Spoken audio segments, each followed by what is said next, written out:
Yo, what is up, guys? This is Troy D from the Troy D 24/7 Mall channel, your source for on point and no hype reviews. We are back again, everybody. We're back with another fragrance review right here, guys, on my final day off. Now, before I head back to work, guys, I'm going to talk about a Roja Parfums fragrance that I have been wanting to review for quite a while now, guys. And then finally, I got a free sample actually drop into my desk that I was able to get as part of like a little bundle decant deal.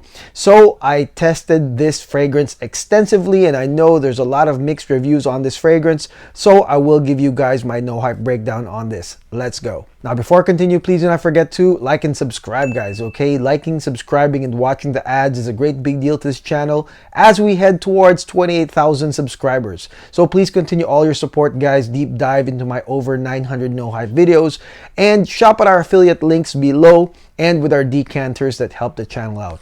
Thank you so much for all your support. And the fragrance that we'll be talking about today is none other than Roja Parfums Isola Snow Parfum. Yes, Roja Parfums Isola Snow Parfum. This is the official sample right here that I got as part of a little bundle deal for free. So I'll take it, okay? And I have been hunting a sample of this for quite a while now, but it seems that maybe the hype wasn't so high when this one released, or maybe a lot of people, the faith on the Isola series has been reduced to nothing.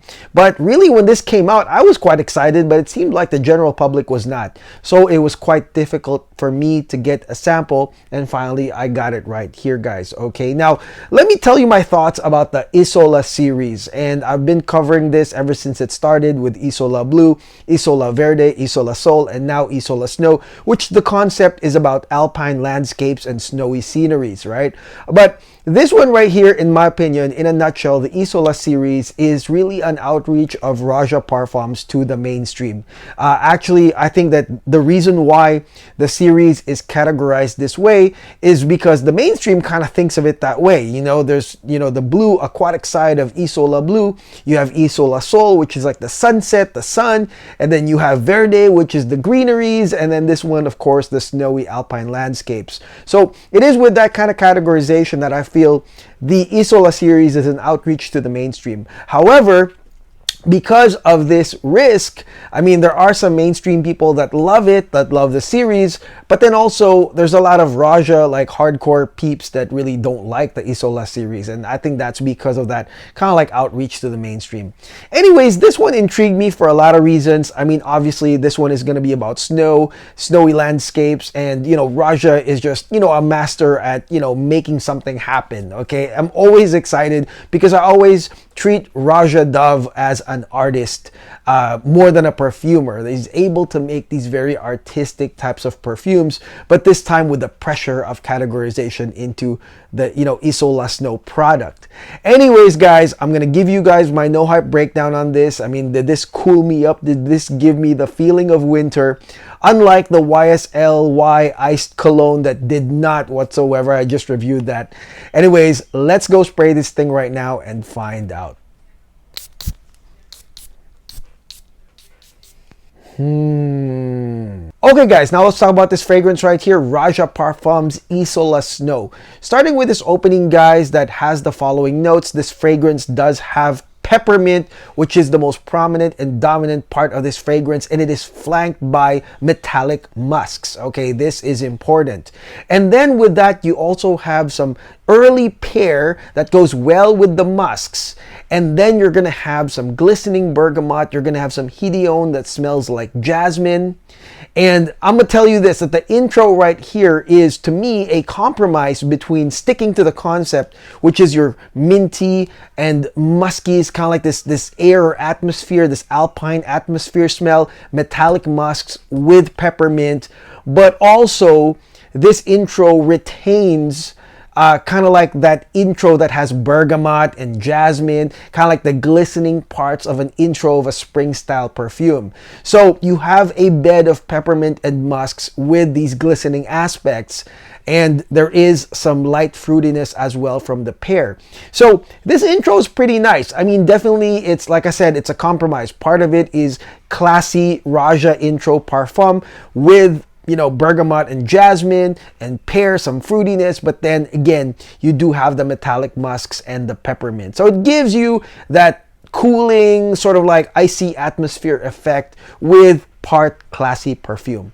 Now, one thing I will say is that the appearance of metallic musks with the pear here kind of reminds me of, like Mojave Ghost or something like Mojave Ghost. Something that Byredo is well known for, having some light fruity notes with musks. You will get that here with the pear combination and the musk. So I would say that this might even appeal to those that like Mojave Ghost because of the abundant amount of musks like pear mixed in with the peppermint, of course, in the intro right here. I quite like it. I think some people will like it. I'm glad that they went straight into the peppermint and metallic musks because it's important to really drop in with the concept and make sure that whoever the wearer gets to experience that from the get-go. It's okay to me. I feel like a lot of people will like this intro right here. Okay, now let's talk about initial sillage and projection of this one. This one actually has some pretty nice sillage, primarily because it's got some musk and some synthetic molecules with it. And of course, later on, ambroxan. This fragrance, you won't have to worry about the performance right here because it performs much like a musky perfume that has a very strong scent trail if you want to. If you spray enough of this, I think it will create that scent trail. So very good aura scent trail type of perfume. No issues right here thanks to the muskiness and the synthetic molecules included in Isola Snow. Okay, now let's head into the mid of Roja Parfums Isola Snow, and I'm going to say that this is my favorite part out of all of it. I mean, the intro, like I said, to me felt like a compromise, them trying to impose the mint and the metallic musks on top of, some bergamot and, jasmine style intro. But it is here in the mid where I felt the most wintry, snowy, alpine-like, and it is because right here in the mid, that hedione actually backs up. Okay, all of that backs up, and then it gets replaced by Lily of the Valley. That is more like a true white floral with some greens. It's much fresher, and you have the continuation of musks. You have hivernal, which is basically, it came from the word, hiver for French. I hope I didn't butcher it, but it means of winter. And hivernal is actually a synthetic molecule that creates that watery but also super cooling type of effect in fragrances. So it is that hivernal that continues the cooling trend from the peppermint. So that's why some people feel like, oh, the peppermint continued into the mid. But now, because we have no bergamot and we don't have that jasmine-like smell that is actually not flowy, it's kind of like contradicting the peppermint in the beginning. Now you have fresh white floral Lily of the Valley with the hivernal, and that creates that continuous, almost like comforting, snowy effect, which, like I said, for me, it is my favorite one because it is very cozy. It's very comforting, like mood-wise. I liked it because I got to kind of smell snow for me. And then, of course, a lot of y'all are probably wondering why there's rose here. Now, the rose is actually an underlying rose that appears at the latter half of the mid, and it is a very soft and underlying rose. It is not enough to beat the strength of, say, the Lily of the Valley and the hivernal together and the musks. No, the rose is very much underlying, but it does create a nice body, and it still gives that darker, classy tangent, that of course is important to bridge into the dry down. So yes, we still have the mid has a lot of snowy Arctic effects right here. Smells great for me. Very cozy, very relaxing. But let's not forget, this is still a Roja, so it's still classy. It would still have a soft underlying rose as a bridge to the dry down. Okay, so now let's head into the dry down right here of Roja Parfums Isola Snow. And the dry down to me starts early. I would say on the 5th hour. Usually the dry down starts at 6, but on the 5th hour, some of these dry down notes start occurring. Okay, and the thing about this, and this is kind of like very common in Roja perfumes, is that he's loaded the dry down with a lot of notes, and that's what makes a lot of his perfumes very complex, because the dry down just has so many notes. So let me attempt to describe that to you. Okay, so the rose, like I said, is going to be the bridge. Okay, having a body of rose definitely bridges into something gradient, something more romantic, something more deeper down the line. And because of that, because of the rose, they're able to infuse some light iris, some light aromatic spices such as rhubarb and cardamom here in this fragrance. And then of course musks and woods and ambroxan. Like, these are notes that are pretty much going to replace the snowy aspects of the mid. You're going to have the ambroxan, you're going to have some nice clean sandalwood, you're going to have some rosewood, which is a dry, almost cedar wood that has rosy facets as a nice bridge, a nice continuum. But let me tell you this, that there are none of these notes are actually going to be strong enough to stop the smooth flow of this fragrance from the mid to the dry down. I mean, like I said, the rose is a gradient, and these spices like rhubarb and cardamom are like basically a drizzle. It's a drizzle. The iris is more comforting and slightly sweet than anything. And of course, it's gonna be the musks and woods headed here into the dry down. Now, one note that stands out for me in the dry down is going to be cypress. And cypress is a very fresh, woody, piney note. And it's included here to continue that cooling effect. Okay, the cooling effect that was started off by the mint, moved on by the Ivernal, and then later on by the cypress, still continues on as this fragrance goes into like a musky, woody gradient with some aromatic areas. You still have some cooling effect from the cypress right here in the dry down. I would say that the second part, the dry down, is my second favorite part compared to the intro, because it's a nice continuum. It's masterfully done. There are no notes that really clash right here in the ending. It still continues a nice comfort, but also, for me, like I said, masterfully done, because you have iris, you have little, drizzles of spices here to create a nice gradient. Even if it's still cooling, even if it still feels like icy and musky, but definitely this is a musk woods aromatic dry down here in the end of Roja Isola Snow. Okay, so what do I think of this fragrance right here, Roja Parfums Isola Snow Parfum? I like it. I really do. And I did have this gut feel that I would like it early on, and that's why I wanted to hunt down for this sample as much as I could. And now that I've tried it multiple times, I can say that I like it. And I would say that, first off, props to Roja Dove for actually sticking to the game plan and giving us that snowy alpine effect. Okay, unlike YSLY Iced Cologne, which, did not do that, unfortunately, for me.